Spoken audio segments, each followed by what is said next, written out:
नमस्कार दोस्तों, आप सभी का स्वागत करता हूँ कार्तिकेय एस्ट्रोलॉजी में। क्या आपने कभी सोचा है कि आपकी कुंडली का 12वाँ भाव आपकी आध्यात्मिक यात्रा, विदेश योग और मोक्ष से कैसे जुड़ा है? 12वाँ भाव सिर्फ खर्च का नहीं, बल्कि मोक्ष, तपस्या, त्याग, अस्पताल, विदेश, गुप्त शत्रु और पिछले जन्मों के कर्म के बारे में दर्शाता है। दर्शकों, आज हम जानेंगे 12वें भाव में कौन-सा ग्रह शुभ, कौन-सी राशि में ग्रह सबसे मजबूत होता है और क्या सच में ये मोक्ष का द्वार माना जाता है? पूरा वीडियो अंत तक ज़रूर देखिएगा, चैनल को सब्सक्राइब ज़रूर कीजिएगा और जितना हो सके उतना वीडियो को शेयर कीजिएगा। कुंडली एनालिसिस के लिए जो स्क्रीन के ऊपर व्हाट्सएप नंबर फ्लैश हो रहे हैं, वहाँ पर आप अपनी डिटेल हमें ज़रूर भेजिएगा और अगर फ़ोन पे बात करना चाहते हैं, तो आप अपॉइंटमेंट ज़रूर लीजिएगा। चलिए चर्चा शुरू करते हैं 12वें भाव के बारे में। तो देखिए 12th हाउस जो है, उसे अगर हम संस्कृत में कहें तो व्यय भाव कहते हैं। लेकिन यह केवल खर्च का भाव नहीं, यह कहीं न कहीं आपके अहंकार का अंत का भाव माना जाता है। आप अकेले कैसे हो? आपका आध्यात्मिक स्तर कैसा है? त्याग की क्षमता कितनी है? नींद और कहीं न कहीं आपके मन के बारे में दर्शाता है। 12th हाउस में सबसे शुभ ग्रह जो माना जाता है, वो है जुपिटर, जिसे हम गुरु कहते हैं, देवगुरु बृहस्पति कहते हैं।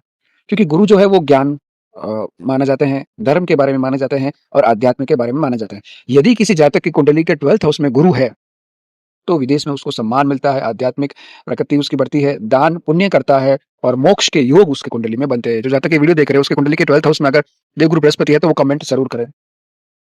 गुरु यहाँ पर कर्क राशि में उच्च के माने जाते हैं। धनु और मीन मीन राशि में उनकी स्वयं राशि मानी जाती है। अगर कुंडली में 12th हाउस में कर्क का गुरु है, तो अत्यंत आध्यात्मिक योग आपके जीवन में बनाता है। अब दूसरा जो ग्रह है वो है केतु।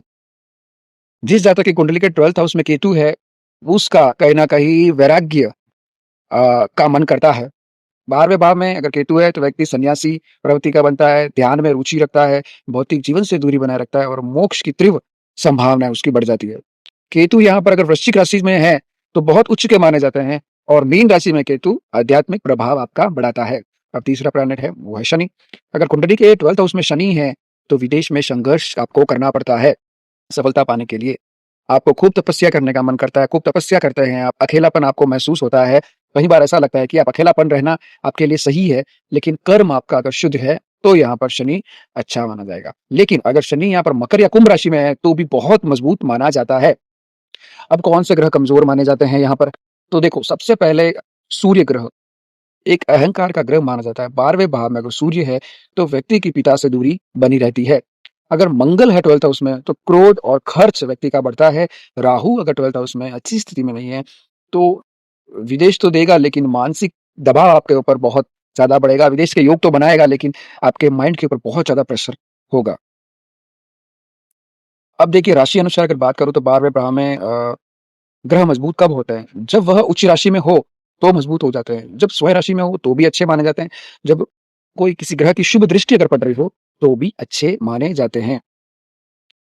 मैंने आपको पहले बताया कि अगर देवगुरु बृहस्पति है 12th हाउस में, तो कर्क राशि में है तो उच्च के हैं और मीन राशि में अगर केतु है, तो अध्यात्म की ओर बढ़ाता है और मकर राशि में शनि है, तो कहीं न कहीं तपस्या और आपका जो भगवान के प्रति ध्यान आपका बढ़ाता है।